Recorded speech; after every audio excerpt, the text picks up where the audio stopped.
Imagine a hidden corner of the internet, lurking beneath the surface of the web you know. A place where anonymity reigns, secrets thrive, and the rules of the everyday online world don't apply. It's called the dark web, and it's not just a buzzword or a hacker's playground. It's a digital abyss that's equal parts fascinating and terrifying. Welcome to Cyberflux, where we dive deep into the tech that shapes our world. Today, we're peeling back the curtain on the dark web, what it is, how it works, and why it's got everyone from cyber criminals to whistleblowers hooked. Stick around, because this rabbit hole goes deeper than you think. Hit that subscribe button and let's get started. To understand the dark web, we need to zoom out and look at the internet as a whole. Picture it like an iceberg.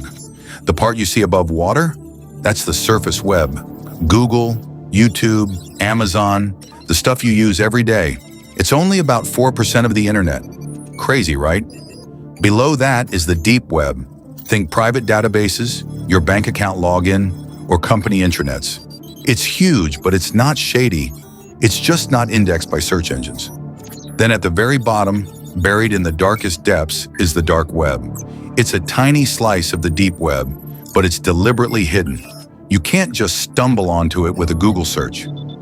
No, the dark web is a secret club, and you need the right tools, the right know-how, and maybe a little courage to step inside. So what makes it so different? It's all about anonymity and encryption. This isn't your average Wi-Fi hotspot browsing. This is a place designed to keep identities concealed, and that's where things get wild. Okay, let's say you're curious. How do you actually access the dark web? Well, you're not typing darkweb.com into Chrome. You need a special key, and that key is something called Tor. Tor stands for the Onion Router, and it's like a digital cloak of invisibility. Here's how it works. When you use Tor, your internet traffic bounces through multiple random computers, called nodes around the world. Each node peels back a layer of encryption, like an onion, until your data reaches its destination. By the time it gets there, no one can trace it back to you. But Tor isn't just a browser, it's a gateway. Once you're in, you're navigating a world of websites with weird addresses ending in .onion. These aren't your typical URLs. They're long, random strings of letters and numbers, like a secret code. You might find directories like the hidden wiki to guide you, but even then, it's a maze. And here's the kicker. The dark web isn't fast. It's clunky, slow, and sometimes frustrating, because all that bouncing around takes time. So why bother? Because for some, that trade-off is worth it. Whether it's privacy, freedom, or something more sinister, the dark web promises one thing: no one's watching, or so they hope. Now let's talk about what's actually on the dark web. And trust me, it's a mixed bag. First, the good. Believe it or not, the dark web has a noble side. It's a lifeline for people in oppressive regimes. Journalists, activists, and whistleblowers use it to communicate without fear of surveillance. Think about someone leaking corruption in a country where speaking out could get you jailed, or worse. The dark web gives them a voice. Even big organizations like the CIA have onion sites to share info securely. Pretty cool, right?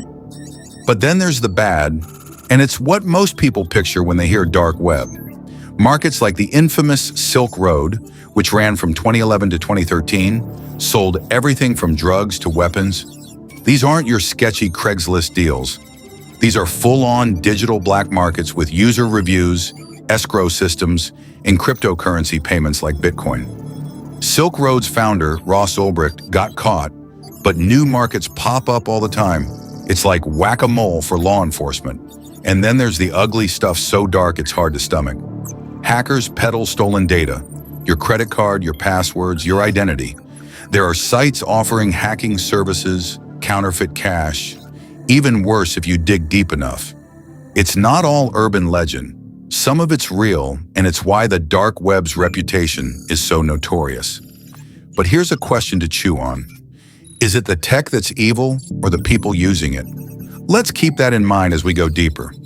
All right, time to bust some myths, because the dark web gets hyped up in movies and Reddit threads like it's some hacker underworld straight out of a sci-fi flick. Myth number one, it's illegal to visit the dark web. Nope. Using Tor or browsing onion sites isn't against the law. It's what you do there that matters. Myth 2. Everything's a scam. Not true. Sure, there are rip-offs, but plenty of sites deliver, legal or not. Myth 3. You'll get hacked just by going there. Okay, this one's half true. If you're careless, clicking shady links, downloading files without protection, yeah, you're rolling the dice. But with basic cybersecurity, you're not doomed. Myth 4. It's all crime. We've already covered the good stuff, activists, privacy buffs, so it's not 100% a villain's lair. And myth 5, the dark web is huge. Actually, it's tiny compared to the surface web. Some estimate only a few thousand active onion sites at any time. So it's not the lawless Wild West people imagine. But it's not a friendly neighborhood either. It's a tool, and like any tool, it's all about who's holding it. Here's where it gets intense. The dark web isn't untouchable. Law enforcement's been playing cat and mouse with it for years. Take Operation Anonymous in 2014. FBI, Europol, and others shut down hundreds of onion sites, including Silk Road 2.0. They've got tricks like tracking Bitcoin transactions, infiltrating markets, even exploiting Tor flaws. But the dark web fights back. New sites pop up, coders patch weaknesses, and the dance continues. It's a tech arms race. Governments want control, users want freedom, and caught in the middle, regular people like you and me, wondering how far this hidden world stretches. One thing's clear, the dark web isn't going anywhere.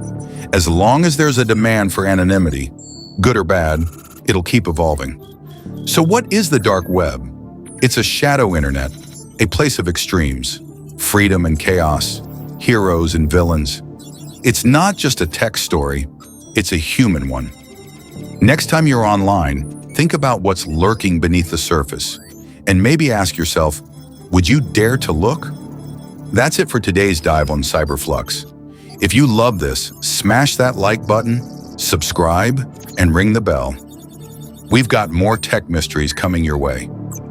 Drop a comment. What's the wildest dark web story you've heard? Let's keep the conversation going. Until next time, stay curious, stay safe, and we'll see you in the digital beyond.